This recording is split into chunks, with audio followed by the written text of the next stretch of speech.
बिस्मिल्लाहिर्रहमानिर्रहीम। इय्याका नअबुदु व इय्याका नस्तईन।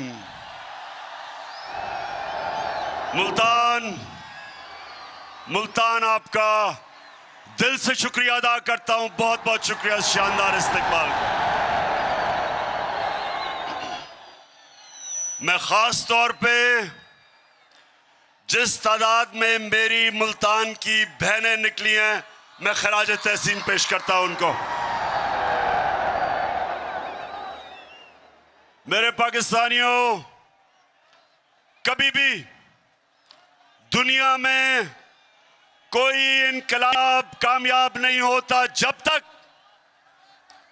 उस कौम के नौजवान और उस कौम की ख्वातीन इनकलाब में शिरकत नहीं करती। और ये जो इनकलाब, इंशाअल्लाह ये जो इनकलाब आ रहा है, मैं हमेशा दुआ करता था अल्लाह से कि अल्लाह एक दिन मेरी कौम को जगा दे और उसको उसमें इतनी शऊर पैदा कर दे और इतना उस कौम को बेदार कर दे कि वो कभी किसी माफिया के सामने, चोर और डाकुओं के सामने या किसी सुपर पावर के सामने अपना सर झुकाएं। तो अल्लाह ने मेरी दुआ पूरी कर दी इस उम्र में। मैं अपने अल्लाह का शुक्र अदा करता हूं। मैं जब यहां आ रहा था तो बार बार मुझे पैगाम आया कि इमरान खान आपकी जान खतरे में, आगे शीशा।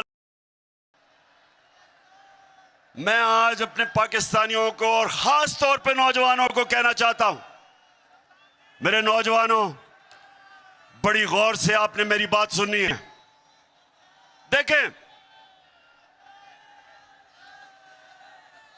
देखें, कुरान की एक आयत है, अल्लाह कहता है जो लोग ईमान ले आए अल्लाह उनके खौफ दूर कर देता है। मेरे पाकिस्तानियों, ये याद रखें और मैं अपने नौजवानों को खास तौर पे कहना चाहता हूं, खौफ, मरने का खौफ, जिल्लत का खौफ, अपनी रिस्क या नौकरी जाने का खौफ, ये एक बड़े इंसान को एक छोटा सा इंसान बना देता है। जिसने भी आज तक दुनिया में कोई बड़े काम किए, और पाकिस्तानियों आपने बड़े बड़े काम करने हैं अभी, तो अपने ज़हन में डाल लें कि जब तक आप इस खौफ के बुत को तोड़ेंगे नहीं, आप इसको एक अजीम कौम नहीं बना सकते। मेरे नबी सल्लल्लाहु अलैहि वसल्लम ने मदीना में क्या किया? लोगों को आजाद कर दिया, खौफ से आजाद कर दिया, पैसे की लालच से आजाद कर दिया,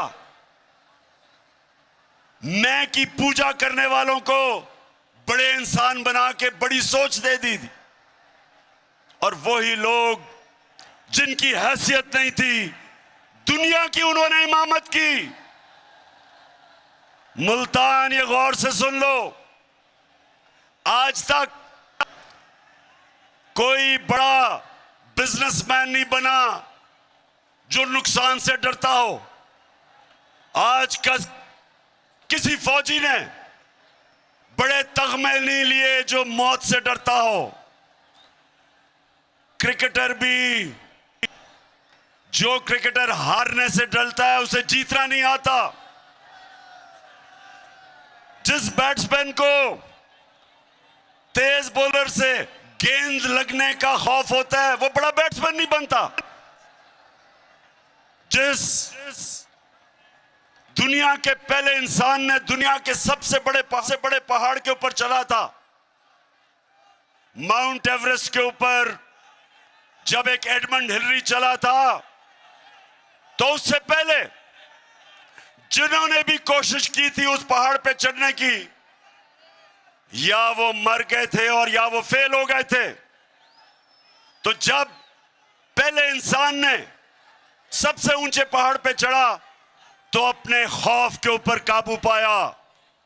तो मैं आज अपनी कौम को कहना चाहता हूं कि ये जो हमें करप्ट और बुज़दिल हुक्मरानों ने खौफ दिलवाया हुआ है कि जब तक आप अमेरिका के जूते पॉलिश नहीं करेंगे, आप आगे नहीं बढ़ सकते।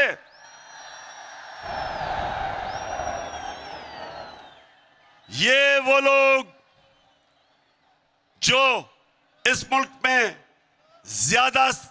हमारी मुल्क की ज्यादा से जिंदगी में इस तरह के हुक्मरान रहे, जिन्होंने सुपर पावर के सामने घुटने टेके, अपनी कौम की आजादी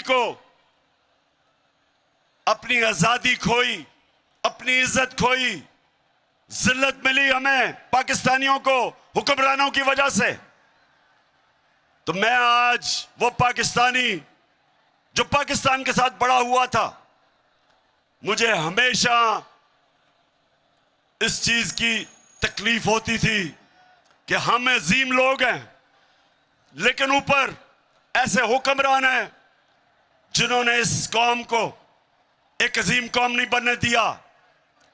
तो मैंने ये अल्लाह से कहा था कि अल्लाह, जब भी मुझे मौका मिले, जब भी तू मुझे मौका देगा, सबसे पहले मैं अपनी कौम की अजमत को उठाऊंगा, उसकी इज्जत को ऊपर करूंगा, कभी अपनी कौम को किसी के सामने नहीं झुकने दूंगा।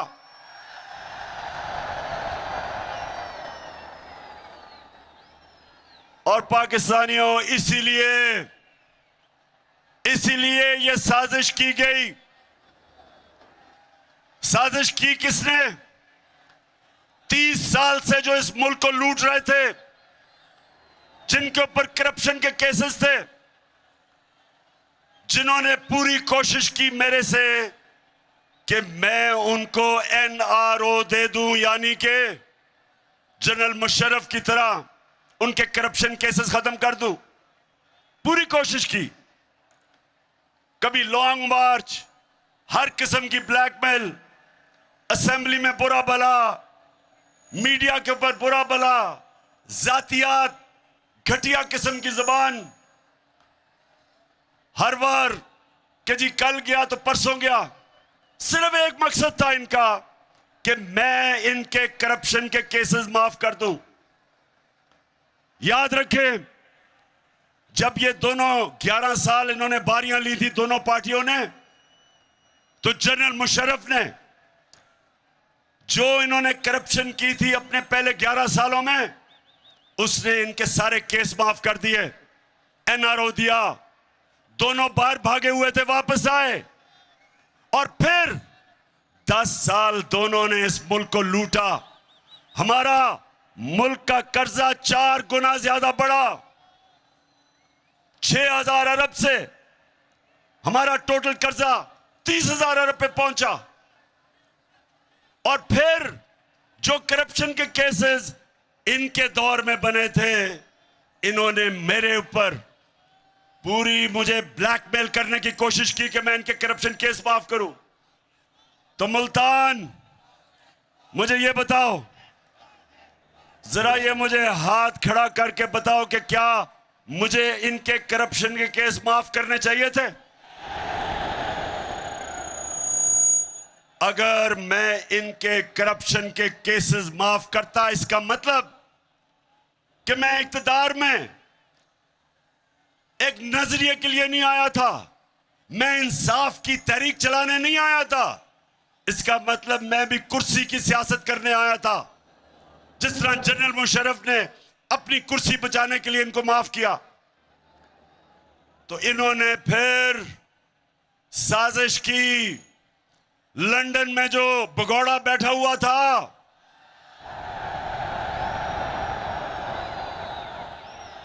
वैसे नून लीग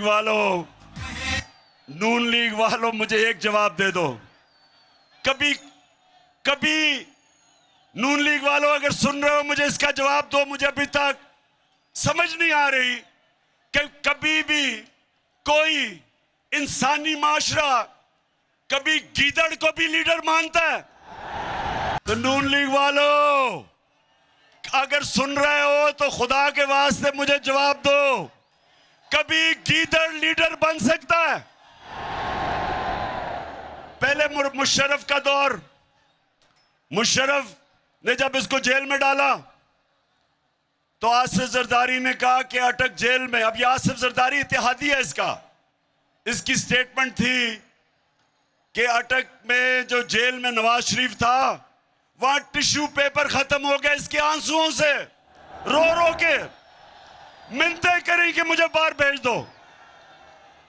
और मुशर्रफ ने इतना जुल्म किया, इसके करप्शन केसेस रोक के इसको बाहर भेज दिया।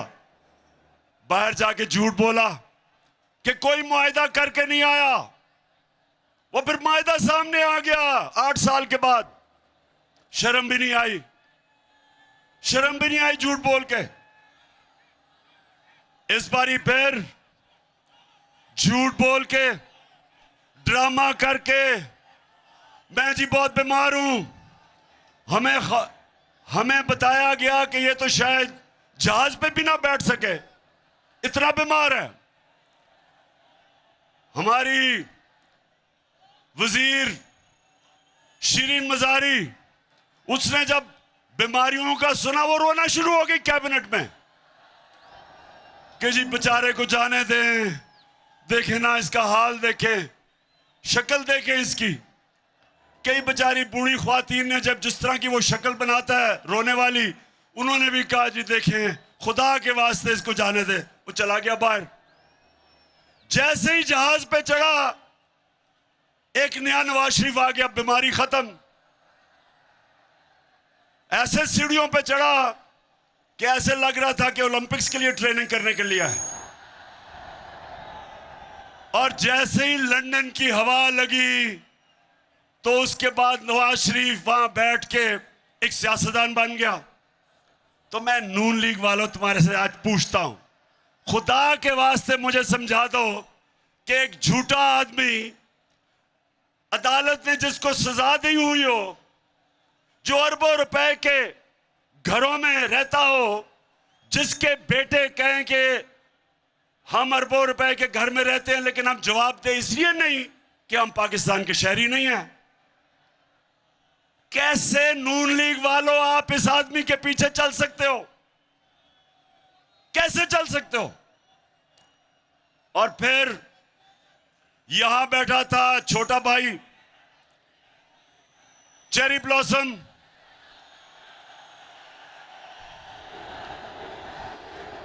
तो छोटा भाई लाहौर हाई कोर्ट में गया और कहता कि मैं गारंटी करता हूं एफिडेविट पे कि ये वापस आ जाएगा। शहबाज शरीफ तुम्हें तो उसी के ऊपर सजा देनी चाहिए। अदालत में आपने झूठा एफिडेविट दिया। फिर ये यहां बैठा, उसने उधर से साजिश की, साथ मिल गया आसिफ जरदारी, ऊपर से जो आप सब जानते हैं कौन मिला इनके साथ, और कौन?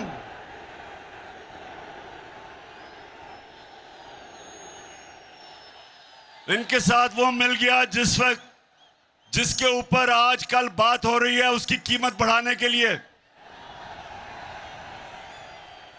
ये कभी भी नहीं हुआ, ये जरा सुने, ये कभी भी नहीं हुआ कि ये इतनी डरपोक हुकूमत है, डर रहे हैं कि फजलुर रहमान की कीमत बढ़ाई जाए और पेट्रोल की। इतने डरे हुए हैं कि कहते हैं नेशनल सिक्योरिटी काउंसिल की मीटिंग बुलाओ ताकि वो फौज पे पड़े कीमत बढ़ाने पे। ये हाल है आज। तो इन सारों ने मिलकर साजिश की, साथ इनके मिल गए अमेरिका, और अमेरिका के अंदर उनका यहां जो एम्बेसी है वो हमारे लोगों से मिलने शुरू कर दिए जो सबसे पहले लौटे हुए थे, वहां से साजिश शुरू हुई। वैसे मुल्तान, मुझे ये बताओ, आप जरा आज मुझे ये बताओ कि जनूबी पंजाब से इतने ज्यादा लोटे कैसे निकले हैं? जवाब दें। लोटे आपने इधर से इतने ज्यादा लोटे जनूबी पंजाब से निकले हैं और आज हम अल्लाह का शुक्र अदा करते हैं कि सबको डिस्क्वालीफाई हो गए।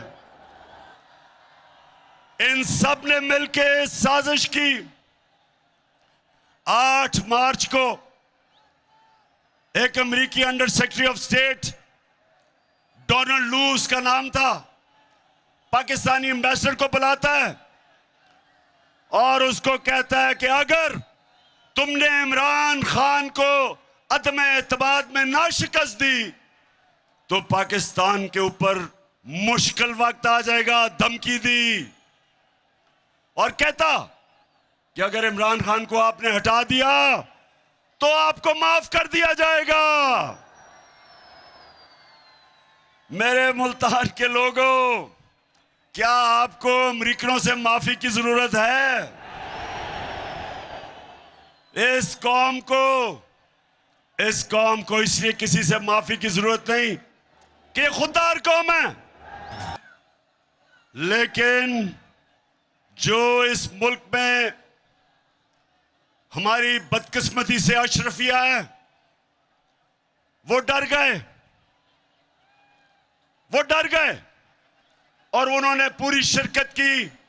इस मुल्क की एलीट ने एक 22 करोड़ के मुंतखब किए हुए प्राइम मिनिस्टर को इन्होंने सब ने मिलकर साजिश से हटाया और इन सब ने यह समझा कि अब तहरीक इंसाफ और इमरान खान की कब्र खुद गई है और अब इस पार्टी को अल्लाह हाफिज कह दो। लेकिन कुरान में अल्लाह कहता है कि एक प्लान इंसान बनाता है और दूसरा प्लान अल्लाह बनाता है और कामयाब सिर्फ एक होता है। मेरे अल्लाह का प्लान ही कुछ और था।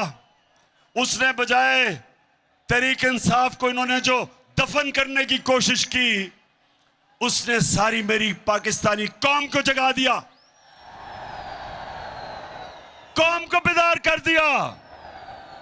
और वो पाकिस्तानियों, आप जो शिरकत कर रहे हैं, ये आज याद रख लें कि ये पाकिस्तान की तारीख का सबसे बड़ा इनकलाब आ रहा है।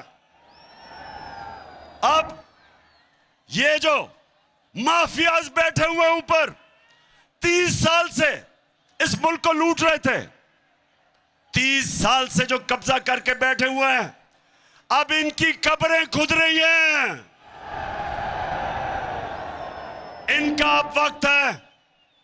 इनका वक्त है कि हमेशा के लिए इस मुल्क की सियासत पे जो 2 खानदानों ने, बल्कि और भी डीजल के भी खानदान ने जिन्होंने कब्जा किया हुआ था, इन सब का वक्त खत्म हो गया। ये कौम आज जाग चुकी है, कौम जाग गई है और इंशाअल्लाह इस्लामाबाद में ये जो अवाम का समुंदर आने वाला है। मुल्तान, आप तैयार हो इस्लामाबाद के लिए? तो मुल्तान सुने जरा हुआ क्या फिर, क्योंकि आज मेरा आखिरी जलसा है इस्लामाबाद मार्च से पहले, इसलिए मैं जरा थोड़ा आपको समझाऊं ताकि मेरी सारी कौम को समझ आए कि हुआ क्या। प्लान इन्होंने कुछ और बनाया था, अल्लाह ने कुछ और कर दिया। प्लान इन सब का था कि सारे मिलके, जो पहले से ही शहबाज शरीफ कह रहा था नेशनल गवर्नमेंट बनेगी, इन्होंने प्लान ये बनाया था कि सब मिलके 1.5 साल मिलके हुकूमत करेंगे। इलेक्शन कमीशन को, पहले ही इलेक्शन कमीशन इनके साथ है, उसको बिल्कुल अंपायरों को अपने साथ मिला के सरकारी जितने भी नौकर हैं, पब्लिक ऑफिसर्स, वो अपने रख के और हर किस्म की धांधली करके इनका ख्याल था अगली इलेक्शन ये जीत जाएंगे। लेकिन अब मुल्तान, अब क्या होगा? अब ये हो गया है कि सारी कौम को जो इन्होंने बताया था कि जी ये तो बड़े तजर्बाकार हैं, ये हमारी माइशत को उठा देंगे, तो मुल्तान जब से ये आए हैं 6 हफ्ते हो गए हैं, कहते हैं जी शहबाज शरीफ सुबह 7 बजे जाग जाता है। शहबाज शरीफ मेरा जो माली है वो 6 बजे जाग जाता है सुबह। 7 बजे जागने से क्या फर्क पड़ता है? रुपए डॉलर 200 रुपए पे पहुंच गया, स्टॉक मार्केट गिर गई है, हर चीज महंगी। और जब से हमजा शरीफ पहुंचा है तो मुर्गियां भी तो दुगनी कीमत हो गई है मुर्गियों की। सो इन्होंने अब पता चला है कि तजर्बा किस चीज का है। इनका सारा तजर्बा करप्शन का है। ये जब आते हैं अपना पैसा बनना शुरू हो जाता है, मुल्क मकरूज हो जाता है।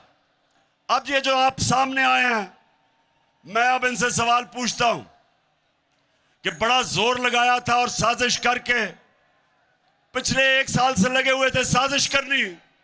अब जब आपको हुकूमत मिली है तो जरा आप मुझे बताएं कि आपसे क्यों नहीं संभल रही, क्यों नहीं मुल्क संभल रहा? कभी वो लंदन भागते हैं, उधर वो बैठा हुआ है एक सजा याफ्ता, वो मुल्क के फैसले कर रहा है। कभी कहते हैं जी नेशनल सिक्योरिटी काउंसिल वो चीजें महंगी करे, कभी IMF के पास जा रहे हैं। तो सारी कौम को पता चल जाना चाहिए कि जो लोग 30 साल से हुकूमत कर रहे थे और जिन्होंने इस मुल्क को मकरूज किया, वो इस मुल्क के मसले नहीं हल कर सकते। जो एक मुल्क का निजाम तबाह करते हैं वो ठीक नहीं कर सकते। और अल्लाह का शुक्र है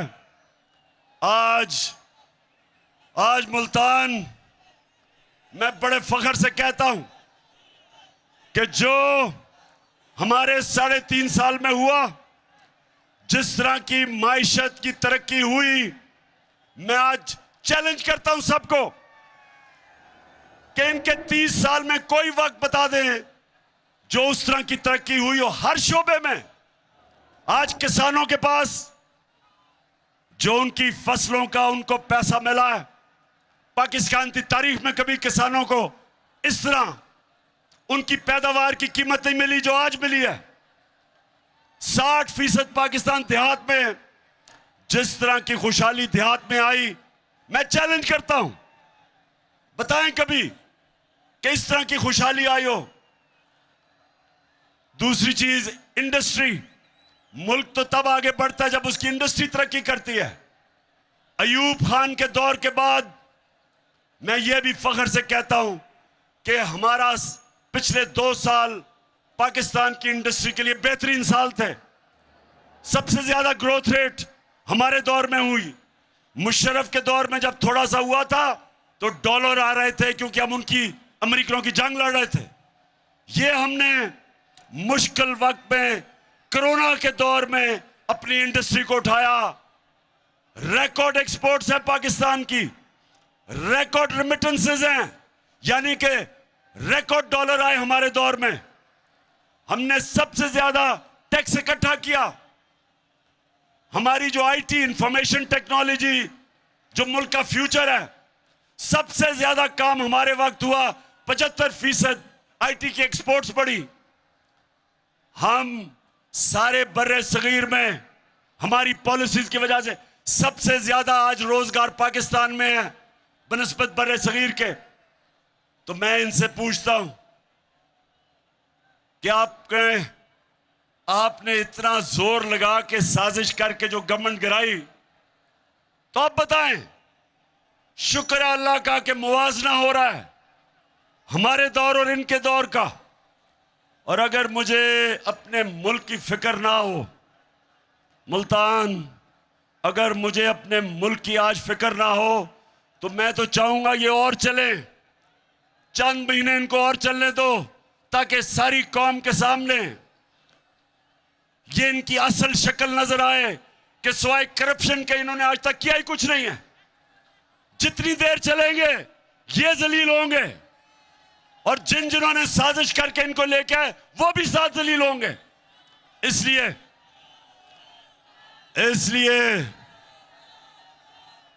इनको चलने तो देना चाहिए, लेकिन मुल्क का दिवालिया निकल रहा है। जिस तरह रुपया गिर रहा है और अभी रुपए गिरने की वजह से जो महंगाई आने वाली है, सारी चीजें महंगी होने वाली हैं, क्योंकि जब रुपया गिरता है सारी जो चीजें आप सब महंगी हो जाती है, जिसमें तेल, बिजली, घी, जो चीजें, दालें जो बाहर से आप मंगवाते हैं वो महंगी होने वाली है। तो हमें तो अगर हम सियासत का सोच रहे हैं तो हम तो चाहिए चले, लेकिन हम पाकिस्तान का सोच रहे हैं और हमें पता है कि जितनी देर ये चलेंगे ये मुल्क को उधर धकेल देंगे जिधर यहां वो श्रीलंका वाला हाल होगा। आज श्रीलंका में देखें क्या हाल है, उधर लेके जा रहे हैं। इसलिए आज मैं यहां मुल्तान से डिमांड करता हूं कि जल्दी से जल्दी इलेक्शन की डेट दो और असेंबलियों को डिसॉल्व करो। अच्छा मुल्तान मुझे किसी सोशल मीडिया पे किसी ने मुझे तकरीर भेजी, वो मरियम कहीं तकरीर कर रही थी कल,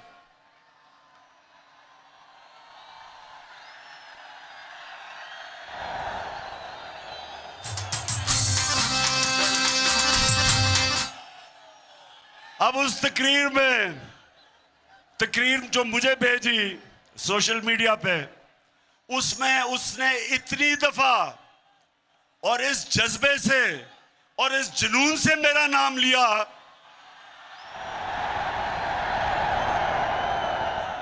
कि मैं उसको ये कहना चाहता हूं, मरियम देखो, थोड़ा ध्यान करो, तुम्हारा खामद ही नाराज ना हो जाए जिस तरह तुम ये बार बार मेरा नाम लेती।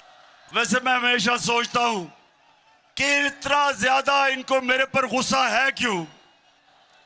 मरियम को, इसके भाइयों को, इसके वालिद को, इसके चाचा को, उनके बेटों को, मैंने इनका क्या बिगाड़ा है? केसेस तो इनके सारे पुराने बने हुए हैं। हमारे आने से पहले सारे इनके ऊपर करप्शन के केसेस बने हुए हैं। केसेस तो इनके दौर के बने हुए हैं।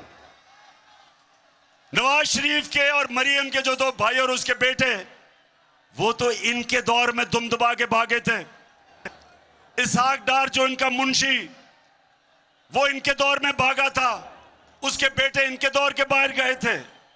शहबाज शरीफ का दामाद, जब करप्शन का केस उस पे हुआ, वो इनके दौर में बाहर भागा था। तो स्वाय शहबाज शरीफ के मकसूद चपड़ासी केस के, बाकी तो सारे पुराने केस हैं। तो मेरे से गिला किस चीज का कि मैं आपके केस नहीं माफ करता? क्या मैं आपको कानून के नीचे लाने की कोशिश कर रहा हूं? क्या मैं आपको यह समझाने की कोशिश कर रहा हूं कि किसी भी महज़ब माशरे में सारों के लिए एक कानून होता है? मुल्तान के लोगों, मैं बार बार एक हदीस सुनाता हूं आपको, ये सब, और नौजवानों ये सब अपने ज़हन में डाल लो कि हमारे नबी सल्लल्लाहु अलैहि वसल्लम ने कहा था कि जो कौम छोटे चोरों को जेलों में डालती है और बड़े डाकुओं को नहीं पकड़ती, वो तबाह हो जाती है। दुनिया में जो कौम गरीब है, जो भी गरीब कौमें हैं दुनिया में, जिधर गुर्बत है, वहां सारों में एक चीज है, सिर्फ वहां छोटे चोर जेलों में जाते हैं। बड़े डाकुओं को उनका इंसाफ का निजाम नहीं पकड़ सकता। आज तक हमारा अलमिया यह है कि हमारे मुल्क में बड़े बड़े डाकू ईवानों में चले जाते हैं और बेचारे छोटे चोर जेल में जाते हैं। जब मैं जनरल मुशर्रफ के दौर में अपनी आजाद अदलिया के लिए जब मैं तहरीक में शामिल हुआ और मुझे जेल में डाला। 8 दिन मैंने जेल में गुजारे। यकीन करो मेरे मुल्तान के शहरियों, वहां कोई मुझे ताकतवर डाकू नहीं नजर आया, सिर्फ बेचारे छोटे छोटे चोर नजर आए। जिसको 6 महीने रहना चाहिए था जेल में, वो 6 साल जेल में रह रहा था। और जब मैं नेशनल असेंबली में जाता था तो मुझे बड़े बड़े मुजरिम नजर आते थे, वहां डाकू नजर आते थे।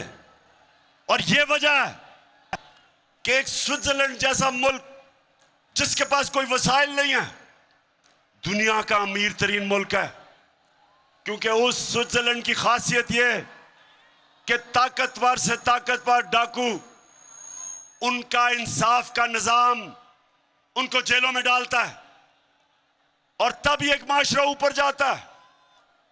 मेरे नबी ने कहा था कि मेरी बेटी भी अगर जुर्म करेगी उसको सजा मिलेगी, कानून से ऊपर कोई नहीं।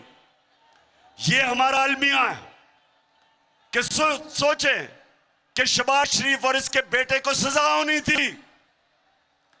24 अरब रुपए के FIA के केसेस, 16 अरब रुपए नौकरों के नाम पे, 16 अरब रुपया, 1 अरब में 100 करोड़ रुपया, 16 अरब रुपए नौकरों के नाम पे लिया। एक मकसूद चपड़ासी जिसकी 15,000 रुपया तनख्वाह, 4.25 अरब रुपया उसके अकाउंट में आता है और वो पकड़ा जाना था, उसको सजा होनी थी। जब सजा होनी थी तो तभी जिन्होंने साजिश की उन्होंने पकड़ के उसको मुल्क का वजीर आजम बना दिया और वो छोटे को पंजाब का चीफ मिनिस्टर बना दिया। अब मुझे ये बता, मुल्तान के लोगों, मुझे ये बताओ कि क्या अल्लाह की बरकत उस मुल्क पे आ सकती है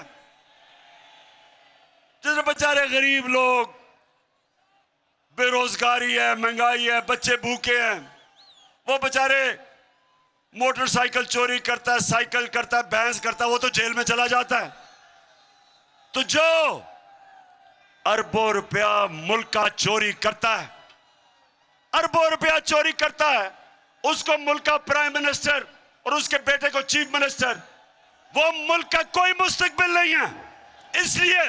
इसलिए मैं आपके पास आया हूं, इसलिए आपने इस्लामाबाद निकलना है मेरे साथ, इसलिए हमने इनको शिकस्त देनी है ताकि हम अपने मुल्क को उठाएं, इस कौम को वो मुकाम दें जो इसको मिलना चाहिए था। तो मुल्तान के लोगों, आज मेरी आखिरी जलसा है। इस्लामाबाद हकीकी आजादी मार्च से पहले मैं आज आप सबको तैयार करने आया हूं कि अगर हमारी कौम अब नहीं निकलेगी तो 2 गुलामियां करेंगे हम। एक गुलामी अमेरिका की, क्योंकि ये अमेरिका के गुलाम हैं। दूसरी गुलामी डाकुओं की, जो ये 30 साल से मुल्क को लूट रहे हैं। इसलिए फिर से मुझे बताएं कि आप तैयार हैं? बताएं तैयार हैं? तो मैं मुल्तान, मुझे पता है गर्मी है और मुल्तान में तो अल्लाह का गर्मी का खास ही करम है, लेकिन जब इनकलाब आता है तो ना गर्मी, ना सर्दी, ना बारिश। इंसान जब अपने मुल्क की आजादी के लिए खड़ा होता है फिर वो अपनी जान पे खेलता है। और अगर मुझे गर्मी नहीं लगती मेरी उम्र में, तो आप तो सब मेरे से छोटे हैं। मैंने जब मैं हटा प्राइम मिनिस्टर बन के, तो तब मैंने फैसला किया था कि मैं तो अब निकलूंगा सड़कों पे। और मैंने सोचा था कि चाहे मुझे अकेला भी निकलना पड़े तो मैं निकलूंगा,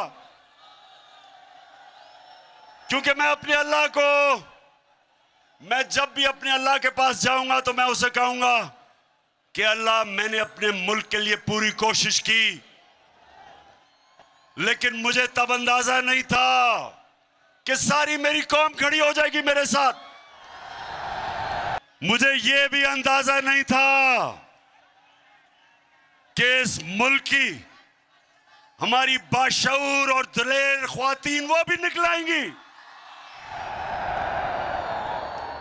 और मुझे यह भी अंदाजा नहीं था कि हमारे स्कूल के बच्चे भी तैयार हो जाएंगे।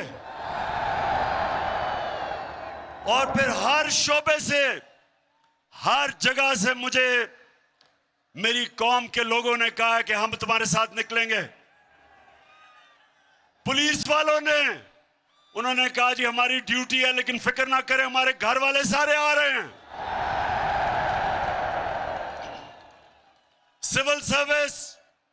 सिविल सर्विस सबसे डरपोक होते हैं, वैसे सबसे बुज़दिल ब्यूरोक्रेसी होती है। उन्होंने भी कह दिया कि हमारी फैमिली आपके साथ आ रही है। और हमारे फौजी उधर भी वैसे ही पिंडी पास है, वहां से तो वही तैयार हुए हैं फैमिलीज आने के लिए। और जो हमारे एक्स सर्विस, जो रिटायर्ड फौजी हैं, जिन्होंने अपने मुल्क के लिए अपनी जानें कुर्बान की हैं और देखा अपने फैमिली मेंबर्स, अपने दोस्तों को शहादत देते हुए, खास तौर पे जो अमेरिका की जंग में हमें लेके गए थे, आज तक हमारे फौजी कुर्बानियां दे रहे हैं उसके लिए। तो जिनको खास एहसास है और जिनको पता है कि आजादी कितनी जरूरी है कौम के लिए, गुलाम कौम की कोई कदर नहीं करता, सिर्फ आजाद कौम की इज्जत होती है। तो जो है हमारे रिटायर्ड फौजी, वो भी सारे तैयार हैं, वो भी आ रहे हैं। और इंशाअल्लाह इस्लामाबाद में जो मैं देख रहा हूं, अवाम का समुंदर, वो पाकिस्तान तो छोड़े, मैं समझता हूं दुनिया में कभी इतना बड़ा समुंदर नहीं लोग देखेंगे इंशाअल्लाह। ये मुल्तान, ये सियासत से बात ऊपर चली गई है, ये सियासत नहीं है। फिर से ये वो इनकलाब है जो पाकिस्तानियों को अब एक कौम बना रहा है कि कैसे एक छोटे से एक अमेरिकी अफसर, उसकी क्या जरूरत है कि 22 करोड़ पाकिस्तानियों को धमकी देता है कि अगर तुमने अपने प्राइम मिनिस्टर को ना हटाया तो तुम्हारे से हम बहुत बुरा करेंगे, और अगर हटा दिया तो तुम्हें माफ कर देंगे। बेशरम, तुम्हारी माफी की जरूरत नहीं है। तुम हो कौन? ये, और पाकिस्तानियों याद रखना, आप सब मोहम्मद मुस्तफा नबी सल्लल्लाहु अलैहि वसल्लम के उम्मत हो। दुनिया की तारीख का सबसे अजीम लीडर ना कोई आया था, ना आ सकता है। सबसे अजीम इंसान हम उसकी उम्मत है। हमें हमारा कलमा हमें कहता है कि कोई नहीं है खुदा सिवाय अल्लाह के, किसी के सामने हम नहीं झुकते। तुम हो कौन अमेरिकी कि हमें धमकियां दे रहे हो? हमें कहते हो कि जी रूस से तुम गंदम नहीं ले सकते, तुम रूस से तेल नहीं ले सकते, जबकि वो 30% कम पे हमें दे रहे हैं। सोचें, 30% कम हम आपको पेट्रोल भी और फजल रहमान भी बेचे और गंदम भी बेचे, लेकिन अमेरिका सरकार कह रहा है कि इजाजत नहीं है। लेकिन हिंदुस्तान, ये सुने, हिंदुस्तान अमेरिका का स्ट्रेटेजिक एलाय है। हिंदुस्तान को उन्होंने कहा जी रूस से तेल ना खरीदो। हिंदुस्तान ने क्या जवाब दिया?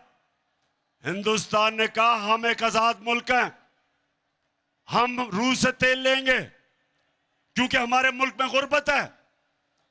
हम अपनी आवाम के लिए पॉलिसियां बनाते हैं, अमरीकी तुम्हारे लिए नहीं बनाते। हमारे साथ हिंदुस्तान आजाद हुआ था और उनको देखें गैरतमंद फॉरेन पॉलिसी, और हमें देखें कि हमारे पास कौन आया है, चेरी ब्लॉसम बूट पॉलिश। वो तो बूट देखता पॉलिश करता है, वो अमरीकी देखता है तो उसकी कान पे टांगनी शुरू हो जाती है। ये हमारी किस्मत में बैठे हुए हैं, जुर्रत नहीं है इनकी कि पॉलिसी बनाएं अपनी आवाम के लिए।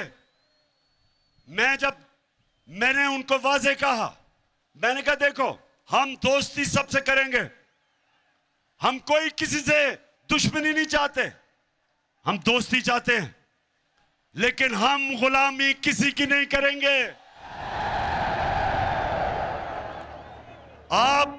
आपकी जंग में शिरकत करके, अमेरिका की जंग में शिरकत करके 80,000 पाकिस्तानियों की हमने कुर्बानी दी। आपने हमारा शुक्रिया भी किया, आपने यह भी कहा कि शुक्रिया पाकिस्तान, हमारी जंग में आपने अपने लोगों को कुर्बान किया। एक दफा नहीं कहा शुक्रिया हमारे। और खास तौर पे मैं आज कहना चाहता हूं, क्योंकि मैं कबायली इलाके को सबसे बेहतरीन आपसे जानता हूं।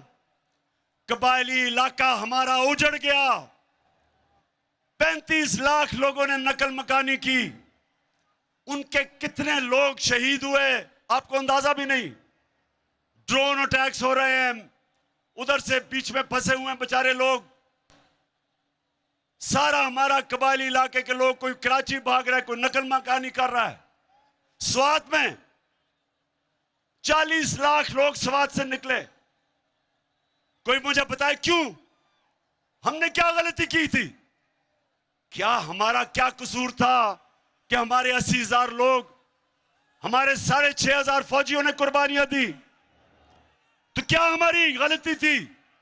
हमारी किससे लड़ाई थी? सिर्फ हमारी यह गलती थी कि हमारा जो उस वक्त का सरबराह था, जब उसको धमकी मिली तो उसमें इतनी दिलेरी नहीं थी कि अपने लोगों के लिए खड़ा होता। उसने घुटने टेक दिए और पाकिस्तान को नुकसान करवाया। इसलिए जब उन्होंने मेरे से कहा कि जनाब हमें अफगानिस्तान के लिए यहां बेसिस चाहिए, जब इंटरव्यूअर ने मेरे से पूछा तो मैंने इसलिए उसको एब्सोल्युटली नॉट इसलिए कहा, मैंने इसलिए इनकार किया। मैंने उनको वाजे कर दिया, मैंने कहा हम आपके साथ अमन में हमेशा शिरकत करेंगे, लेकिन आपकी किसी जंग में, पाकिस्तान किसी की जंग में शिरकत नहीं करेगा। क्योंकि मुझे आप 22 करोड़ पाकिस्तानियों ने मुंतखब किया था। मेरा काम है कि आपकी जान और माल की हिफाजत करूं, आपकी बेहतरी का सोचूं। मुझे क्या कि दूसरे कोई और मुल्क की जंग है, हमें कहते जी रूस और यूक्रेन की जंग है तो आप मजम्मत करें। भाई हमारा उस जंग से क्या ताल्लुक है? हम क्यों आपके बीच में पड़े हैं? कश्मीर में जो बेचारे कश्मीरियों से जुल्म हो रहा है, आपने कभी मजम्मत किया हिंदुस्तान से?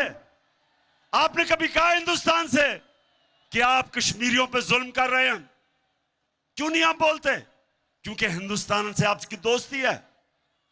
जो फलस्तीन में जो इस्राइल कर रहा है, जो उन बेचारे लोगों की जमीनें ले रहा है, जो बेचारी अभी एक उनकी सहाफी को दिन दिहाड़े उसे कत्ल किया, क्या कभी अमेरिका में जुर्रत है उसको इस्राइल को मजम्मत करने की? क्या यूरोप को में जुर्रत है? तो हमें क्यों कहते हो कि हम आपकी जंग में शिरकत करें? हम आपके गुलाम हैं। हम क्या हैं? हम आपके कमी हैं। इनको बुरी आदतें पड़ी हुई है। पाकिस्तानियों इनको बुरी आदतें कैसे पड़ी कि इनके पास, इनको किससे, एक तरफ था जरदारी और दूसरी तरफ नवाज शरीफ। उन दोनों के पैसे बाहर पड़े हैं, उनके अरबों अरबों डॉलर्स इस मुल्क से बाहर पड़े हैं, उनकी जायदादें बाहर पड़ी हैं। उनको पता है कि जिस वक्त उन्होंने इनको नाराज किया तो इनकी जायदादें वो जब्त कर देंगे। जिस तरह आज वो रूसियों की जायदादें और पैसा जब्त कर रहे हैं, डरे हुए हैं। ये पैसे की पूजा करने वाले, ये पैसे के गुलाम, उसकी वजह से ये उनके गुलाम हैं। 400 ड्रोन अटैक हुए पाकिस्तान में। पाकिस्तानियों ये याद रखो, ये दुनिया की तारीख में इसकी कोई और मिसाल नहीं मिलती कि जंग अमरीकियों के लिए लड़ रहे हैं और वो पाकिस्तान के ऊपर ड्रोन अटैक कर रहे हैं। 400 ड्रोन अटैक नवाज शरीफ और जरदारी के दौर में। एक दफा इन दोनों बेशर्मों ने एक दफा मजम्मत नहीं की, एक दफा इनमें जुर्रत नहीं थी उनको कहने के लिए कि क्या आप अपने मुल्क में दहशतगर्दों के ऊपर ड्रोन अटैक करेंगे? क्या आप किसी और यूरोपियन मुल्क में ड्रोन अटैक करेंगे? क्या इनमें यह जुर्रत थी बरतानिया से पूछने के लिए कि इस मुल्क का सबसे बड़ा दहशतगर्द अल्ताफ हुसैन लंदन में रहता है, अगर हम उसके ऊपर ड्रोन अटैक करें इजाजत देंगे? नहीं देंगे। वो कहेंगे हमारी अदालतों में आओ, साबित करो कि ये वाकई दहशतगर्द है। जब तक आप नहीं करोगे अदालतों में तो हम आपको कुछ इजाजत नहीं देंगे, हम बल्कि उसको जेल में भी नहीं डालेंगे।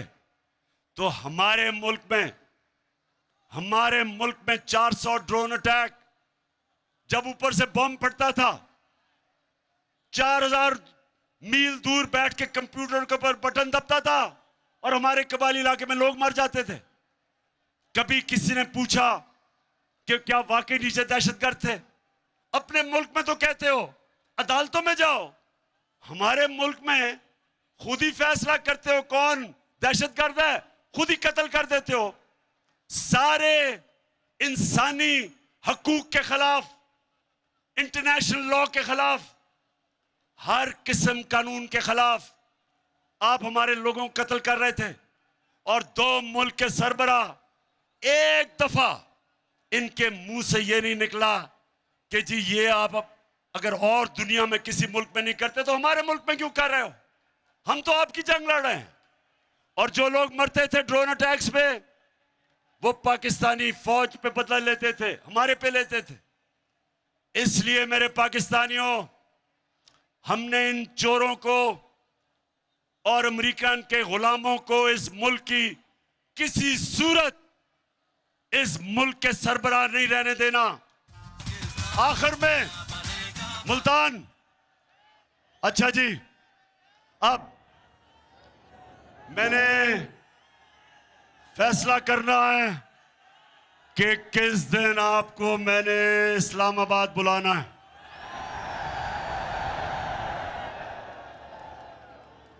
वैसे फिर से बता दें, घबराना तो नहीं है, गर्मी तो नहीं, जज्बा जुनून है। तो सुने, हमने क्योंकि आज कोई नई डेवलपमेंट हुई है, लोटों को डिस्क्वालीफाई कर दिया गया।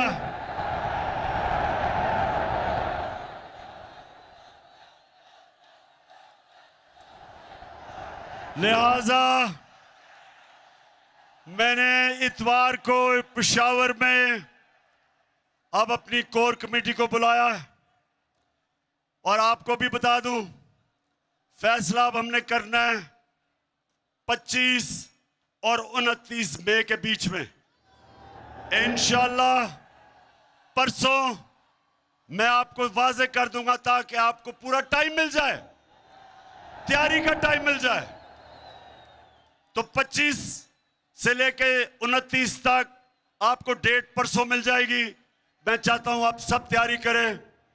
ख्वातीन आपने अलहदा तैयारी करनी है, नौजवानों अलहदा करनी है, मुल्तान के लोगों लगा करनी है। और इंशाल्लाह अवाम का समुंदर जब आएगा तो हमने सिर्फ एक चीज उनसे मांगनी है, एक चीज मांगनी है, असेंबली जिस दिन कब डिसॉल्व होगी और इलेक्शन कब अनाउंस करेंगे।